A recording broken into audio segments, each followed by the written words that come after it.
Martians.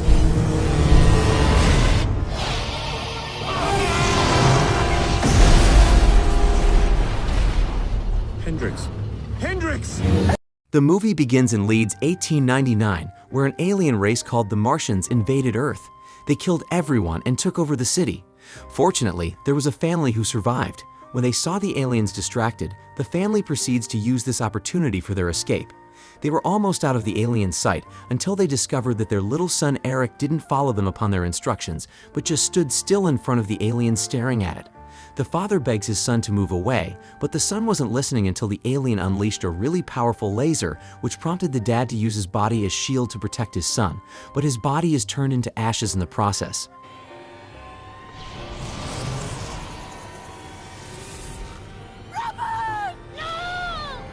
His mom yells out in pain seeing this, leading to the alien to kill her as well.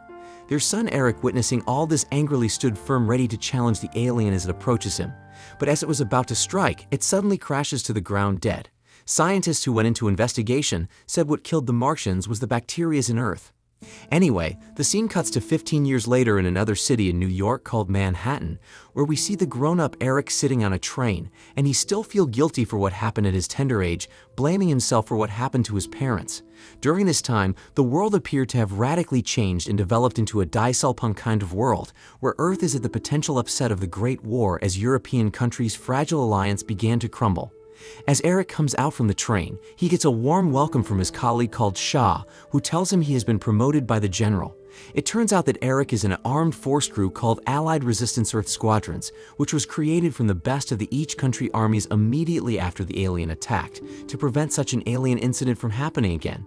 The Secretary of War, called Theodore Roosevelt, stands in front of the forces and reminded them on how the alien forces, the Martians, launched an unprovoked attack against them, and over 140 million people were killed, and many of their great cities laid to waste until these aliens were killed by the smallest creature on planet Earth, known as the Bacterius.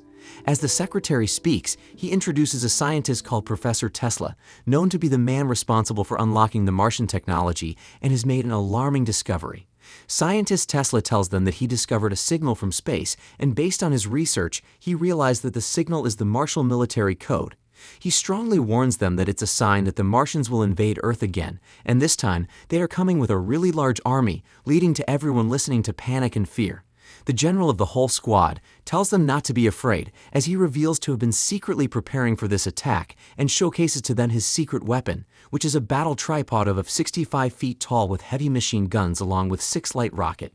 Due to Eric's recent outstanding performance in his recent battle simulations, the honor of command of his battle tripod will go to him and his crew members, who are Jennifer Carter from the US, Corporal Patrick from Ireland, Sergeant Abraham from Canada, and finally Lieutenant Raja from Malaya. According to the general's permission, Eric decided to name the battle tripod the Goliath. While they all went to have drinks at a bar, a news got to them informing that the presuming heir to the throne of Austria, called Archduke Franz Ferdinand, was assassinated. Due to this, the members of Allied Resistance Earth Squadrons, otherwise known as the Ares, were called back to their various countries to prepare for the upcoming war, but Eric yells out in anger concerning the stupidity of the human politicians who don't fight for their honor but only for their greed and vanity. He has seen what the Martians are capable of with his own eyes, and if they don't remain together and fight the coming alien invasion, they might spend their whole lives being hunted like animals. Secretly, Patrick and Eric's crew is being ordered by his older brother along with his gang to hijack some heat rays from the Heirs organization, so they can use it to their advantage to blast the English out of their country Ireland once and for all. The next morning, all the battle tripods were successfully loaded into a really gigantic ship, and inside it are the members of the Heirs who are headed to northeast to prepare for the invasion.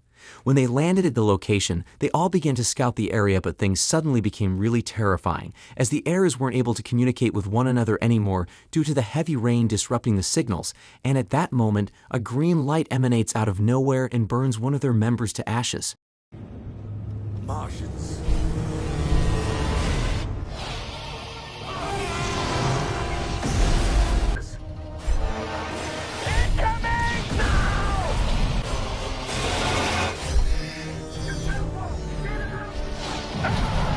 As they start killing forces of the Ares with their heat rays one by one, Eric in command of the battle froze for a moment out of fear, just like he did when he was a little child, but suddenly gets himself in upon his orders. They unleashed their missiles from their battle tripod, which were able to kill the Martians after a really long struggle, but at the cost of losing 57 members and having 17 men injured.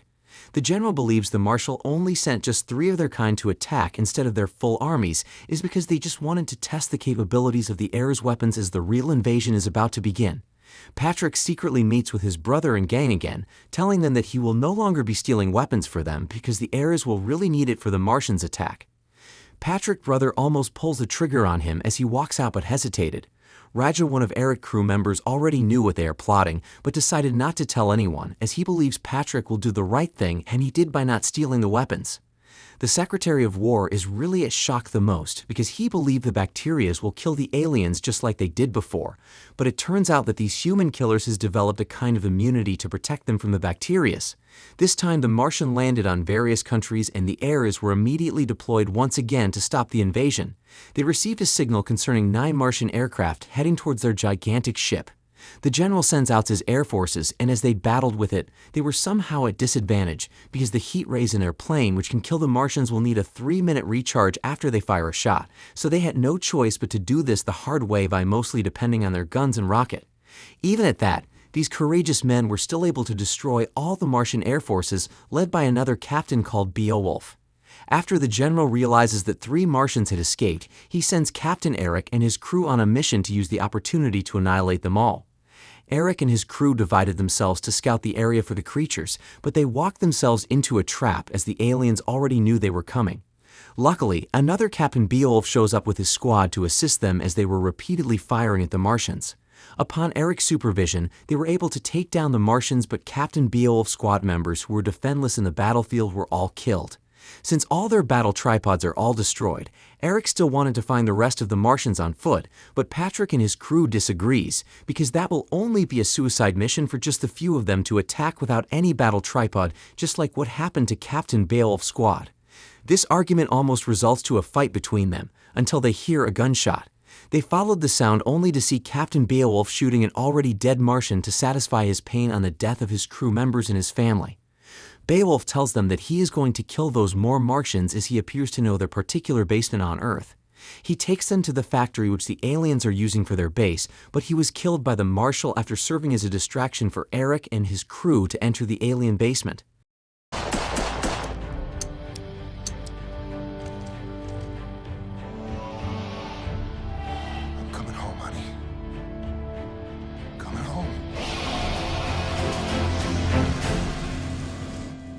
Something really more terrifying gets their attention as they saw the Martians capturing helpless humans and harvesting something from them, using it to make some kind of weapons to use in the invasion. Some of them volunteers to serve as another distraction to the Martians, while some help the captured humans to escape, and Eric sets some time bomb in the place. Get out of here, the whole place is gonna blow! Come on. I'll cover you! That's an order!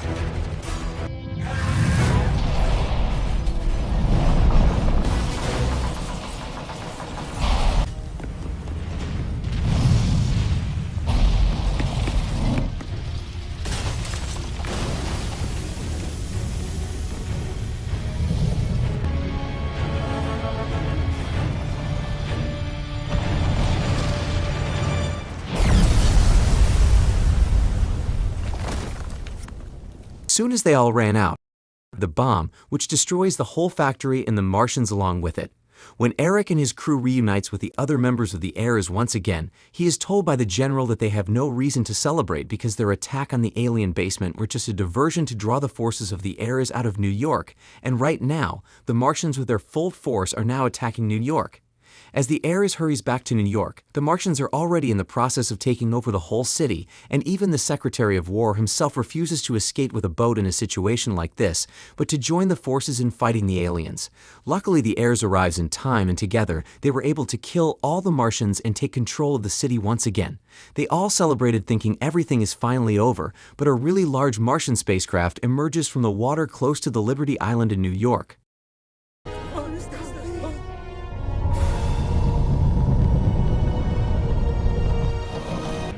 Isn't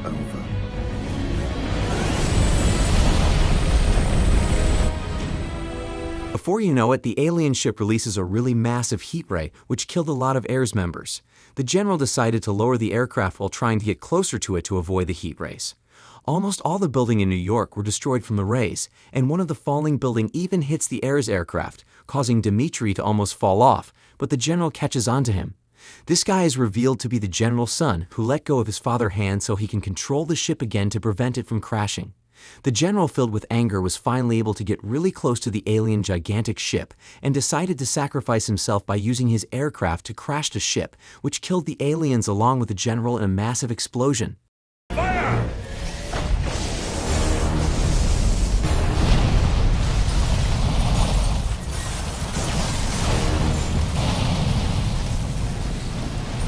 The movie ends when all the members of the Air is gathered to pay their respect to the general because he is a hero of this war. The secretary says to them that this time they are going to build a spaceship to take them to Mars itself so they can kill all the Martians once and for all.